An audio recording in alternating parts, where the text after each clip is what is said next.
ingénieur des travaux des eaux et forêts et membre du CITES, collectif des ingénieurs des travaux des eaux et forêts du Sénégal. Merci de votre présence et nous aider à véhiculer ce mécontentement. En fait, dans un contexte urgent de lutte contre les changements climatiques et de réduction des GS dû à la déforestation et à la dégradation des sols, il est inadmissible qu'un service aussi important que le service des eaux et forêts soit autant négligé. En fait, le service connaît depuis des années un déficit de personnel qui est permanent et dont aucune mesure de correction a été prise par les autorités compétentes. Le rapport de la Cour des comptes de 2022 a révélé un déficit de près de 1980 éléments, au moment où des ingénieurs des travaux sont formés ici à l'ISFAR et qui sont laissés au chômage. Oui. Fort de ce constat, nous réclamons un recrutement immédiat et effectif de l'ensemble des ingénieurs des travaux chômeurs. Si la situation persiste. Ceci n'est tout simplement que la première étape de la lutte. Ce point de presse marque le premier point de la lutte. Et si des mesures de correction ne sont pas apportées dans les plus brefs délais, nous passerons bien évidemment à l'étape supérieure. Nous constatons quelque part du laxisme et de la négligence de la part du ministère de l'Environnement et de la Transition écologique. Lors de notre dernier entretien avec le ministre, il a osé affirmer que l'ISFAR ou encore l'ENSA ne sont pas des écoles aptes à former des forestiers. En évoquant une raison qu'on peut quand même qualifier d'insuffisante, puisque il a dit que ces écoles ne peuvent pas former des forestiers parce que tout simplement elles se trouvent dans la zone éco-géographique du bassin arachidier. Alors que l'ISFAR est aujourd'hui la première école agronomique qui a été implantée en Afrique de l'Ouest et reste le seul et unique centre de formation pour les ingénieurs des travaux des eaux et forêts. Oui.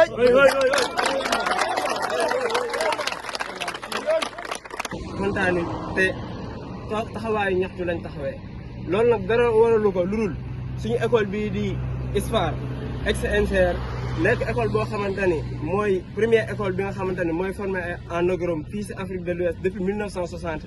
waaye si biir mu am filière bi nga xamante ni ñu ngi koy woowee eaux et forêts muy seule filière boo xamante ni mooy formé ay ingénieurs de travaux depuis 2022 ñu nekk di former ay ingénieurs de travaux te recrutement amul bu ñu génnee ñi nekk si àll bi di chômer loolu moo li nga xamante ni nekkul loo xamante ni dëgg la nekkul loo xamante ni yoon tey nag li ñu dikkee mooy waxat la ministre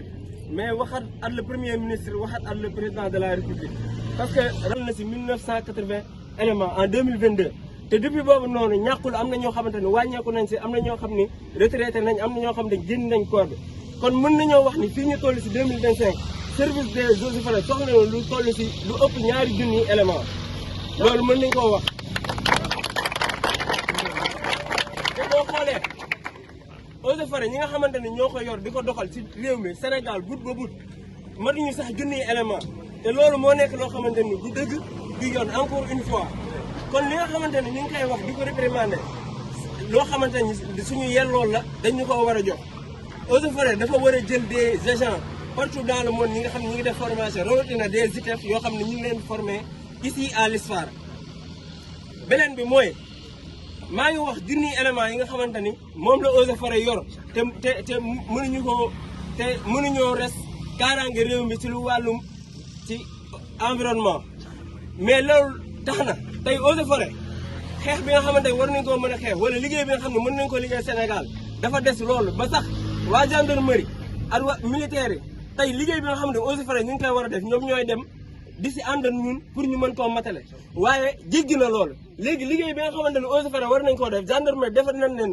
légion boo xam ne mooy gérer environnement léegi ñoom la ñuy dem si àll bi ñuy def liggéey bi ñuy war a def te loolu moo nekk loo xam ne dëgg ci yoon ndax ñoom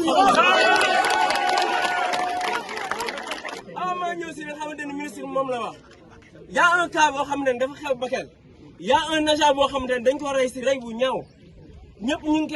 koy teg seen bët mais aussi lii ñuy def nii suñu naataangoo yee si Djibilor ñi ngi def la même chose gis nañu daal gendarmerie ñi nga xamante ni leen liñ fa tegee mooy aar dëkk bi ñooy dem di xeexat ñoom ba taal suñu àll bi nga xamante ni daanaka nee nañ moom lañu am.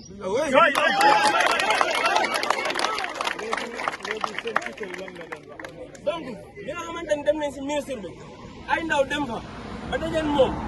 ngir ñu saafara jàngoro bi ci loo xamante ni du jur coow du jar ñu daje mu wax leen ay kàddu yoo xamante ni kenn mënu koo dégg ndax daf ni leen fii école bii ak école bee sa Thiès mënuñoo former ay eaux et forêt te loolu moom ku ne xam na ni lu tax yanuwul maanaam ndax état bi si jëm boppam suñu école bii ak école bële chaque fois ñu ngi fiy yónnee ay ndaw yoo xam ne jugoon nañ eaux et forêt ñu ñëw di fi jàngaat kon yaakaar naa ne bu fekkoon suñu école bi matu ko kon duñu leen fi yónni.